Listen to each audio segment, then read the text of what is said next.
Hey guys, we're back with Chaos Head. When we last left off, Saratan died.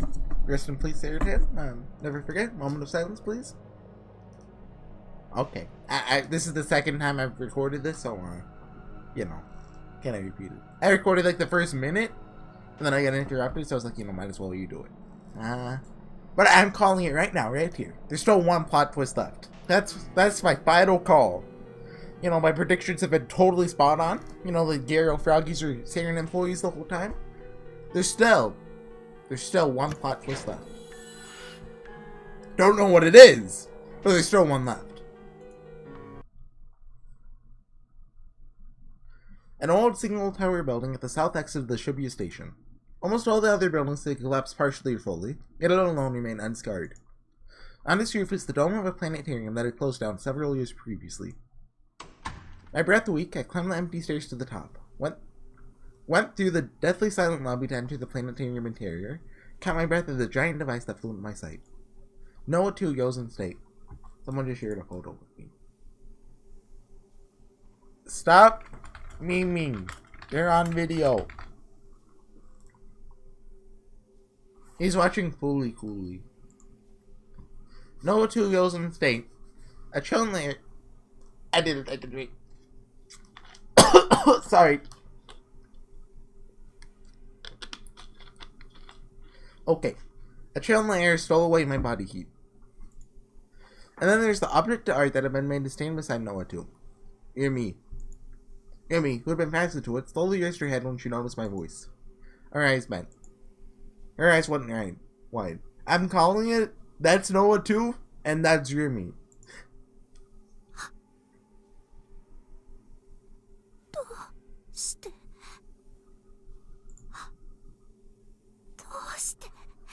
Sorry, I got a waifu to save.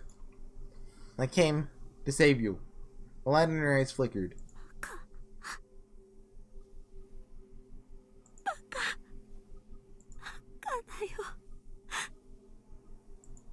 She shook her head sadly. Hold on, I think my vent's open. Is it? Yeah, it is. I need to close it. It's getting hot in my nose.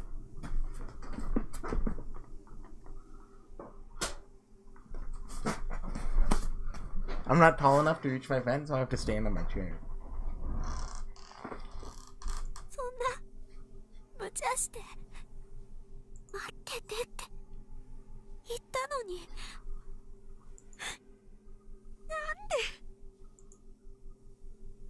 Because I love you. Because I love you, Remy.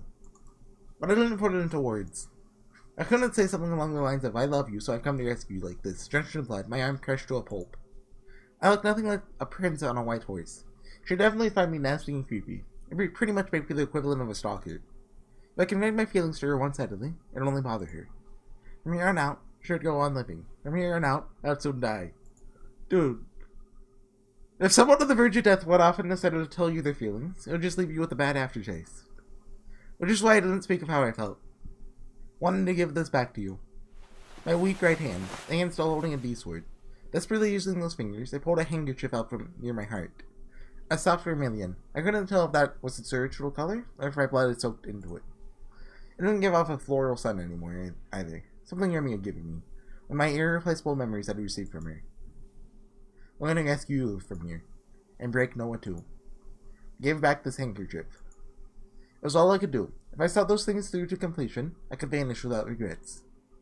Besides, it didn't seem like I'd be able to accomplish anything else. For a while now, I've been having the hallucination that all my senses had gone numb. Maybe the excess of pain had made my brain start blocking out these sensations, which were being transmitted through however many of my nerve endings. I couldn't move my body well.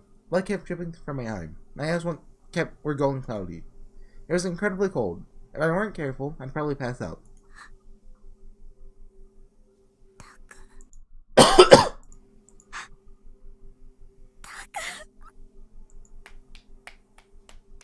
Oh, I'm just clapping.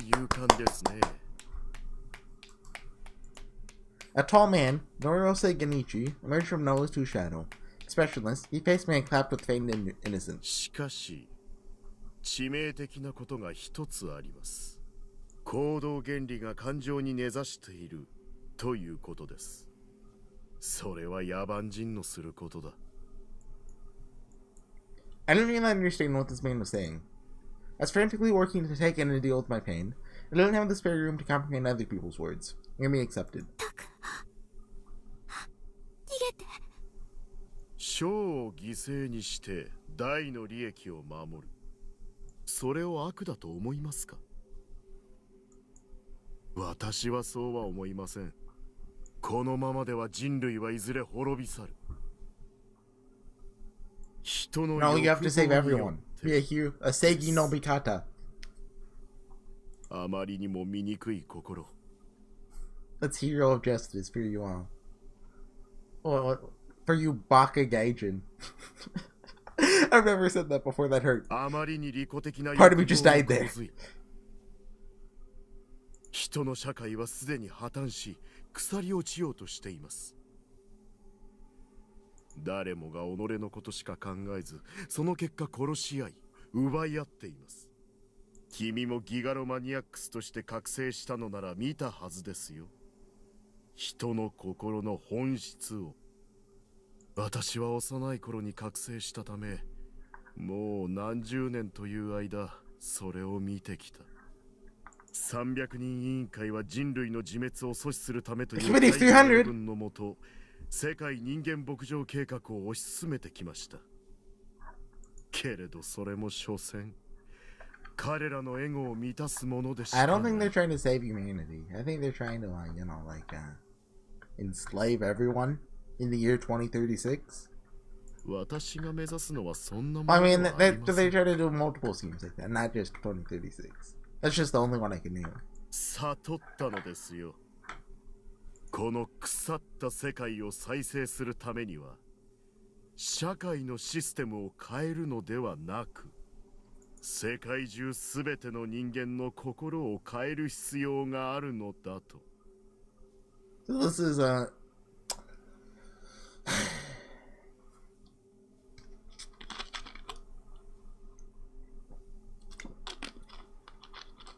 Let me cough. One moment. Okay, this time for real. This time for real. This guy is basically a classic anime villain. そのためのプロジ He's ェ gonna クト save everyone by killing everyone. Well, not everyone. ノア2があれば世界中すべての人間から負の妄想を消し去り、清廉な心 Persona へと4漂白できます。争いは消え、世界に永遠の平和を与えることができます。君も誰かに蔑まれることもなくなるでしょう。 What, no one will hate me? That's not possible.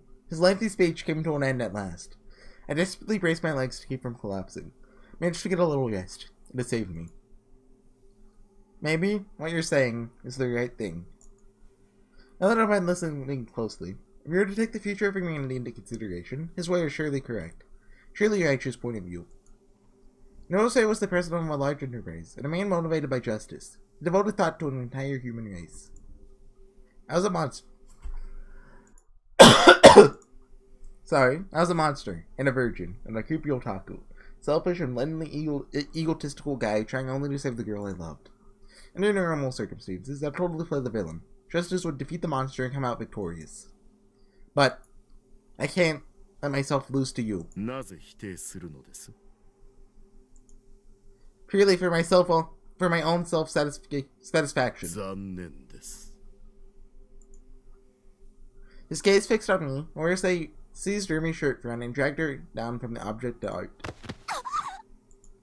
And in front of that sculpture, he extended his right hand to the side.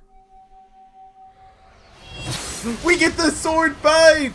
At the same instant, the work of art, which should have been standing vertically, appeared to have installed itself in Norris's hand.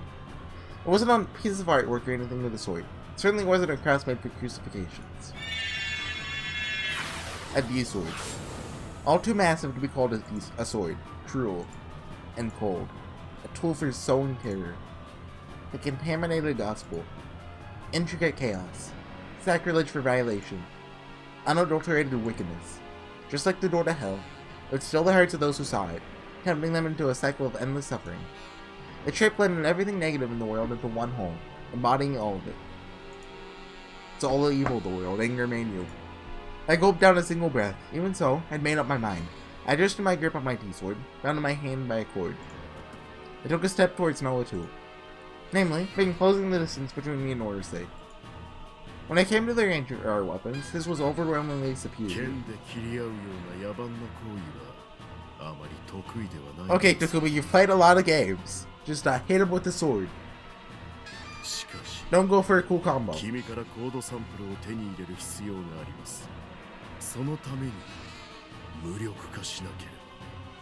Just teleport it behind him and do the nothing person out. The told Horsey swung his even taller D-sword, one-handed. It was a blow brimming with a sort of heft that seemed capable of pulverizing anything imaginable. My arms wouldn't respond right away. Hand shot through them when all I did was tense them. Even then, I forced myself to raise my arm. I stopped his D-sword. If I had a normal sword, there's no doubt that it would have been split clean in two. Not to mention that my D-sword was terribly thin, contrasted too sharply with Horsey's. But my D-sword didn't break. I somehow managed to hold off Horsey's first attack. My hand went numb. Since my left hand was all but gone, I had trouble keeping my balance. My posture crumbled. It seemed as if you were about to send me hurtling back. I withstood it. I met Horsey's second attack. He parried far too fast for me. Don't me landed straight by how a sword looks, I warned myself. A power struggle between an excessively slender and delicate sword, an excessively gigantic and ferocious sword. Somehow, I succeeded in going against him, and that was very much just for now.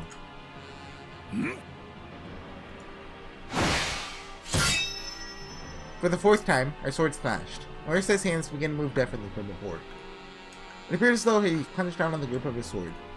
His D-sword undulated, releasing an eerie sound. It hummed as its structure recombined.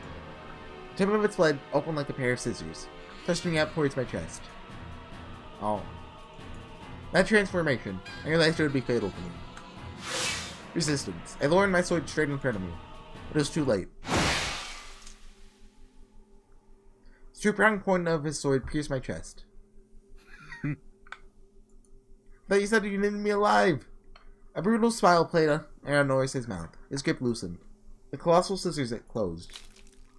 Gah! My chest, together with my ribs, together with my lungs. The scissors gnawed into them. I treated it a step in desperation. Horsey swept his arm further towards the side. Fresh blood danced before my eyes. Pain lanced throughout my whole body. Although my senses were supposed to have gone numb, it was enough to render me speechless. Clenched my teeth and endured it. My chest, rolled up, had turned to shredded meat. If I hadn't backed up, it would have gone to my heart. Huge amounts of blood came spraying out. Yeah. Started to topple. Caught myself. Couldn't die. Like I let myself die after coming so far. But, Takumi, people died when they were killed. And you just got killed.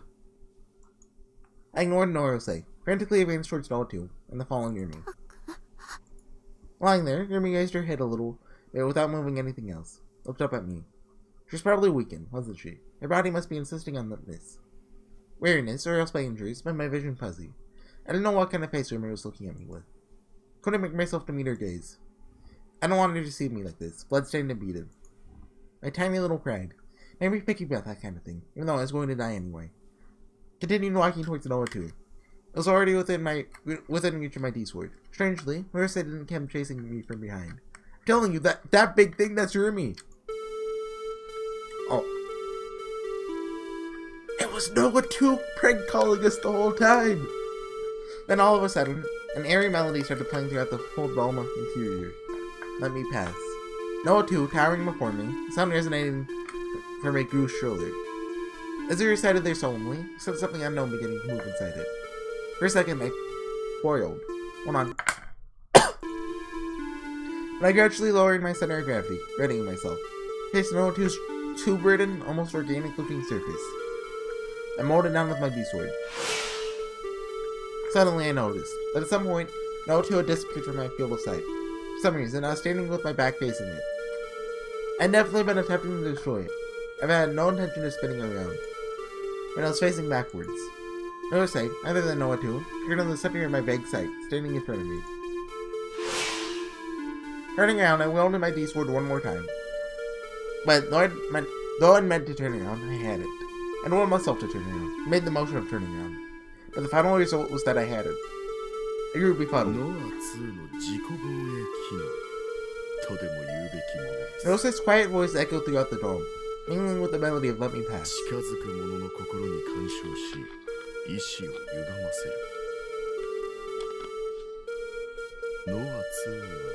Good thing I'm not a person! Oh, I mean, he is, but we could pretend. Oh, well, he is. I don't know. As he finished speaking, Horsey closed in on me with elegant strides. He leisurely raised the enormous D-sword in his hand.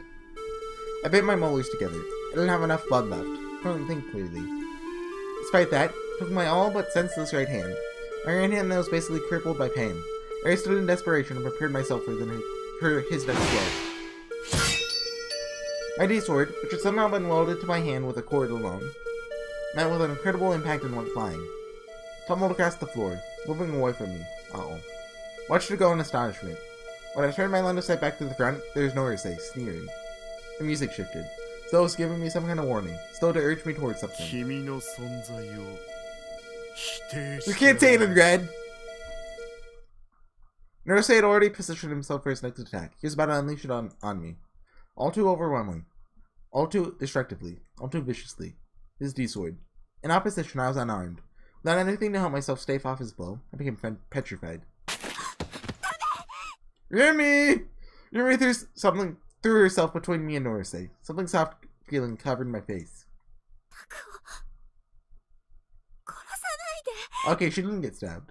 Remy's chest. Remy was embracing me as if to wrap herself around me, shielding me from Horsey. Horsey let out a small breath and lowered his sword. Remy had saved me again, even though I'd come to rescue her. God, how pathetic. My mortification, I reached for Remy's blouse, the gap between its buttons. Slipped my right... Oh, no lewd! Slipped my right hand inside it. Dude, no! Takumi! Stop being a degenerate! Stop! Takumi? No degeneracy! On YouTube. The pain in the wound gored in my chest. The pain in my separated left hand. The pain in my dislocated right shoulder. Is this the Opie ending? The anguish of being unable to breathe properly through damaged lungs. For one, it seemed like it would heal all my suffering. No mana transfer! No! No! Give me spear skin! Takumi! Don't do it, man!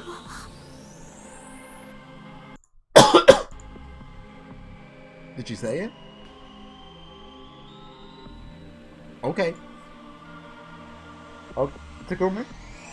I'm sure you have a brilliant plan that involves groping Remy, but I mean, are you sure that's the right plan? I tore open her buttoned up blouse. I ripped apart the clothing. Takumi? Takumi! Come on, man! Get your... Exposing her bra. Oh, we're Tsukahime now. Oh, no, oh. Gotta cut this for YouTube. Can't put this on there. I'm not reading this. I refuse.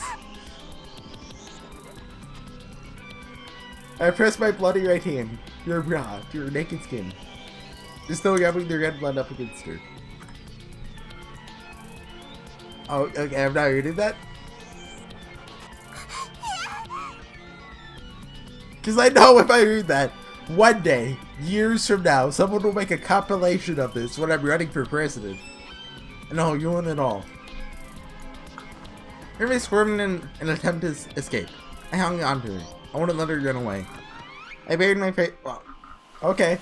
Smooth skin that seemed to fit right against me just sucked me in. I went further, using my free right. Okay. Okay, we're in the, the rape part of chaos then, of course. I thought only Tsukahime would do this, but...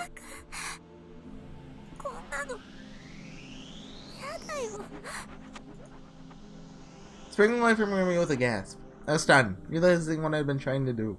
Yeah, How do you think I feel? Even though I moved away from her, Yumi hit her chest with her hands and wept heartbreakingly. Despite her protecting me, why had I done such a thing? What the heck was I doing at a time like this? Why was I making Yumi cry? The truth is, all lewd. No, I just want to protect her smile. I want to hold hands with her. My own voice reverberated inside of me. My breath caught an alarm. Why was I alarmed? Because he had hit the nail on the head? Because he had seen through me. What? My voice. The voice of my heart. My true self? If you don't make her your property now, Shogun's gonna steal her from you. That ring... Oh. You know, that ring little nice guy who's actually you. You're gonna be doing me, you know? But he only has 2 days left to live. You don't want to be cuckold and doing it. Trying so hard not to make that joke. Come on. Cut me some slack, game. Well, it's also possible that he's already... Oh no. True nature whispered to me. Stop it, please. Don't say that kind of thing. It isn't what I've been thinking. Wanted to cover my ears, but I couldn't do it without my left hand. Yumi crying, unable to fix her disheveled clothes. Seeing that face of hers pained me so much. Felt like my heart would be crushed. Don't say lovely sounding things like how you're fine with having one-sided feelings. No, Lou. Don't put this on YouTube. No, it's just nice enough to give you some time for getting it done with. Gonna die soon anyway. Who cares if she holds a grudge? Let's do what we want before we die. They'll say, couldn't be helped. Let it slide if I do something a tad horrible here, given how it's poor little me with my pitiful background. I was having a delusion. Bad habit of mine. So it'd be real bad if I didn't work on not listening to him. I want to be able to avoid getting swept away by the flow. My weak heart was guiding me in the wrong direction, an easier direction. I couldn't let myself get it swept away now. Besides, Yumi sympathized with me. At that point, in fact, I'm practically obligated to do it. No, Takumi? Takumi? No. Come on, you're gonna live to be 30 and you're gonna get magic. No! I yelled, slow to break through my inner weakness, started to hurl it all away. Thankfully, I made the voice of my heart go away. For me, Yumi stopped crying as well. She lowered the hands covering her face. She gave me a cold, brief glance. What? That single sentence fell dead inside of my head with a tired black emotion. When I launched myself at her. What? There's blood everywhere. Mind-blowing momentum, a colossal stake burst up through the concrete floor. It tried pointing and impaled me in the crotch. Oh no, we missed our chance! No! I couldn't swallow what was happening. My legs hovered in the air. I couldn't run away, even if I wanted to. The stake steadily ate away into my body. Ghastly pain, but not enough to kill me. The stake continued extending, hoisting me up about a meter above the ground. When I stirred, pain shot through my crotch. I am incapable of movement. Well, might as well kill him. Wanted help. Some pleading eyes down at Yumi below me. But she walked over to Horsey without taking a glance at me. I crouched down there with a thump, so worn out. Both Horsey and Yumi watched me up here. Me and my shame. They suddenly watched me, specialists. They didn't attempt to help me. They're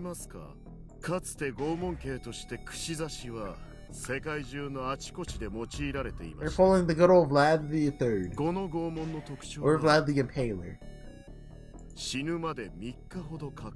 Oh. Oh, skip.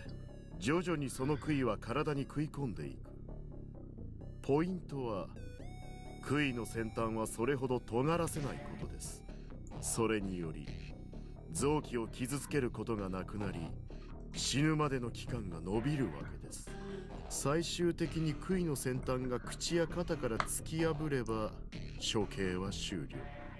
見守っていてあげますよ。あなたが死ぬまでで。This is a new one. 彼女も同じ考えのようですし。Yumi gave a little nod. もっともその前に胸や腕の傷のせいで失血死に至る方が早いかもしれませんが。This was the delusion, I told myself. A delusionary attack. In reality, I wasn't impaled on anything. I was just standing still in front of Noah too. I was merely saying an illusion, so I had to believe it. 3 days. 72 hours. 4,320 minutes. 2,005... a lot of seconds. If I could tolerate that much, this delusion would come to an end. It would have to end. It'd be so much easier if I could at least fall asleep or pass out at that to myself. But I couldn't. The pain wouldn't let me. That was precisely what made it torture. Here, I'll play the sound effects. Oh.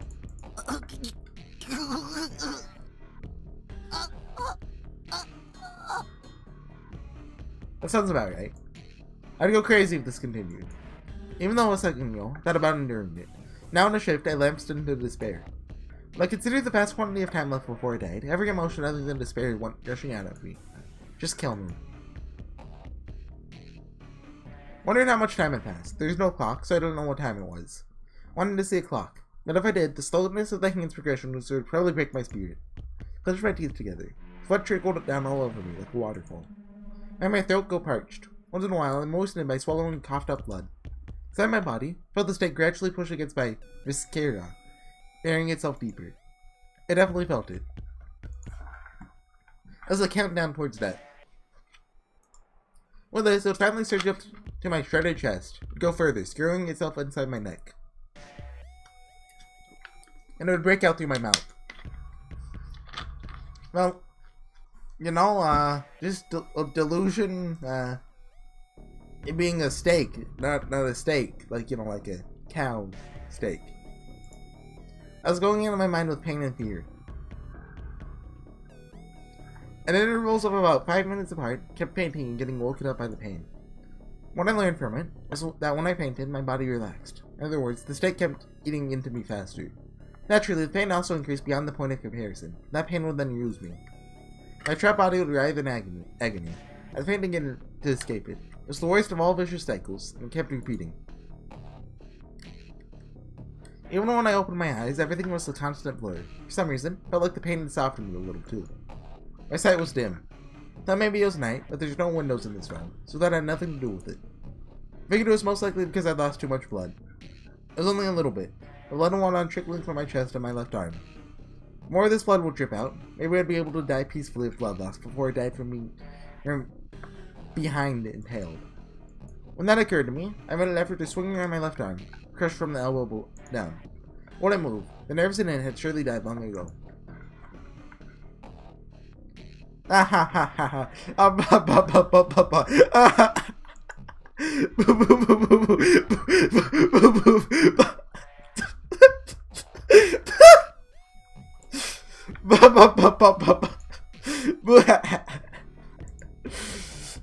I'm sorry. Was this really a delusion? When would it end? Was it really going to end? What made me believe it was a delusion in the first place? How did I know it was a delusion? What if it were reality? After enduring it, I'd only die. There's no meaning in enduring it. But I was going to endure it anyway? How stupid. Or ironic. I was an idiot. Die. Not die, die. I ought to die right away. I had enough of this pain. I had enough of this suffering. Bite your tongue off.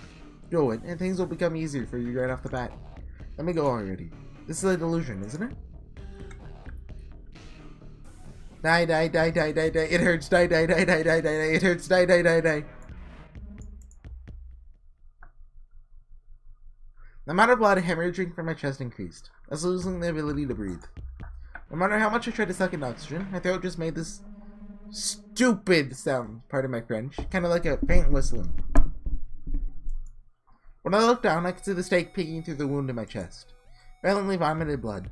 My mouth flapped open like a goldfish all the while, as I sought oxygen. I was relieved at the prospect of dying soon. Neurosay's voice, his presence, right in front of my nose. But I couldn't see him. My eyes didn't reflect anything anymore.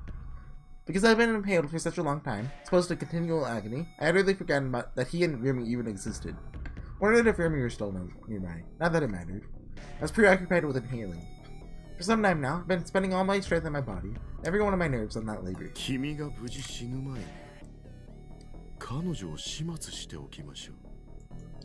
I don't quite get what he was saying. Couldn't afford to think about it.